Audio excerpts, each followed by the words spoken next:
Hello friends, welcome to my channel. ఈరోజు recipe వచ్చేసి గోంగూర పులావ్. గోంగూర పులావ్ ఎలా తయారు చేసుకోవాలో చూద్దాం. ఒక పావు కిలో చికెన్ అంటే 250 గ్రాములు. ఇందులో 2 స్పూన్ల కాశ్మీరీ రెడ్ చిల్లీ పౌడర్ వేసుకొని, ఒక సగం చెంచా పసుపు వేసుకోండి, 1 స్పూన్ సాల్ట్ వేసుకోండి,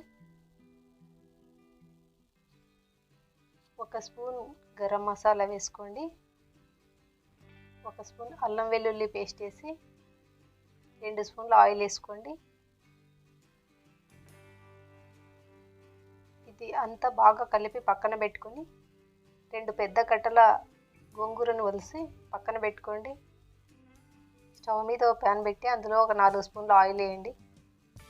ఒక పెద్ద ఆనియన్ సన్నగా తరిగి బాగా వేయించుకోండి. ఇలా గోల్డెన్ బ్రౌన్ కలర్ వచ్చేంత వరకు వేయించి పక్కన పెట్టుకోండి. అదే ఆయిల్లో మనం ఒలిసి పెట్టుకున్న గోంగూరను వేసేయండి. వేసి దీన్ని బాగా కలపండి. బాగా కలిపి బాగా పేస్ట్ అయ్యేలాగా మగ్గనియండి. ఇలా కలుపుతూ బాగా మగ్గించుకోండి.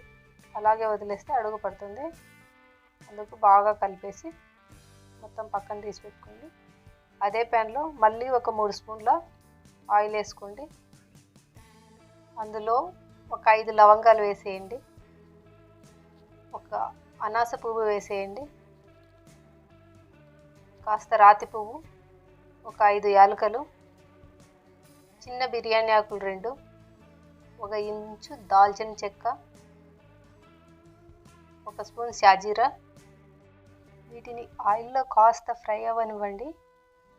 కాస్త ఫ్రై అయిన తర్వాత ఒక 3 పచ్చిమిర్చి చీలికలు చేసుకొని ఇందులో వేసేసుకోండి. తర్వాత ఒక సగం ఆనియన్ కట్ చేసి ఇందులో వేసేసుకోండి. ఒక 2 రెమ్మల కరివేపాకు వేసుకోండి ఇందులోనే. వీటిని కాస్త ఫ్రై అయ్యేంత వరకు కలుపుకోండి. ఇందులో మనం కలిపి పెట్టుకునే చికెన్ వేసేయండి.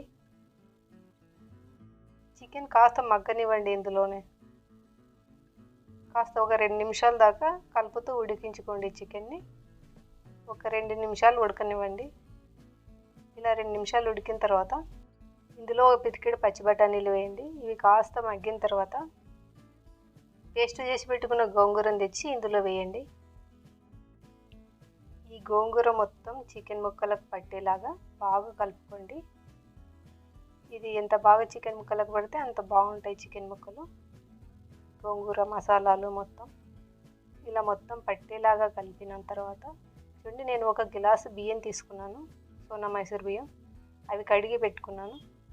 నేను 1 గ్లాస్ బియ్యం ఇందులో వేసేస్తున్నాను. ఈ గ్లాస్ బియ్యాన్ని కూడా బాగా కలపండి చికెను గోంగూరతో పాటు. 1 నిమిషం పాటు కలుపుతూ దీన్ని ఉడికించుకోండి. ఎక్కువసేపు అవసరం లేదు. ఇలా ఉడికిన తర్వాత కాస్త కొత్తిమీర తరిగి వేసుకోండి. దీన్ని ఉడికించడానికి నేను రైస్ కుక్కర్ గిన్నె వాడుతున్నాను. 1 గ్లాస్ బియ్యానికి 2 గ్లాసుల సగం వాటర్ పోసాను. చూడండి, మీరు రైస్ కుక్కర్లో ఇలాగే పెట్టి ఉడికించాలంటే ఒక 4 సార్లు స్విచ్ ఆఫ్ చేసి జాగ్రత్తగా కలుపుకోవాల్సింది ఉంటుంది.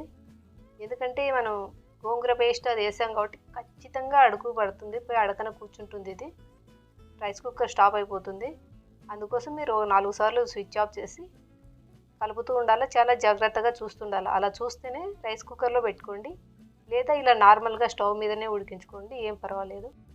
ఇది మాత్రం రాసి పెట్టుకోండి, జాగ్రత్తగా 4 సార్లు స్విచ్ ఆఫ్ చేసి కలుపుకోవాలి. చాలా జాగ్రత్తగా ఉండాలి రైస్ కుక్కర్ దగ్గర. నేను రైస్ కుక్కర్లో 4 సార్లు జాగ్రత్తగా కలుపుతూ ఉడికించుకున్నానండి. తర్వాత ఇలా తయారైంది. చూడండి, చూడడానికి చాలా బాగుంది, చాలా టేస్టీగా కూడా ఉంది. మీరు ట్రై చేస్తామంటే రైస్ కుక్కర్లో చేయండి, లేదా నార్మల్గా ఉడికించుకోండి, ఏం పర్వాలేదు. ఎలా చేసుకున్నా బాగుంటుంది. కుక్కర్లో పెట్టకండి. మీకు ఓపిక ఉందంటే కుక్కర్లో పెట్టి 4 సార్లు కలుపుకోండి స్విచ్ ఆఫ్ చేసి. వీడియో నచ్చితే ఛానల్ సబ్స్క్రైబ్ చేయండి, నోటిఫికేషన్ బిల్ ఆన్ చేసి లైక్ చేయండి, షేర్ చేయండి. Thank you for watching video.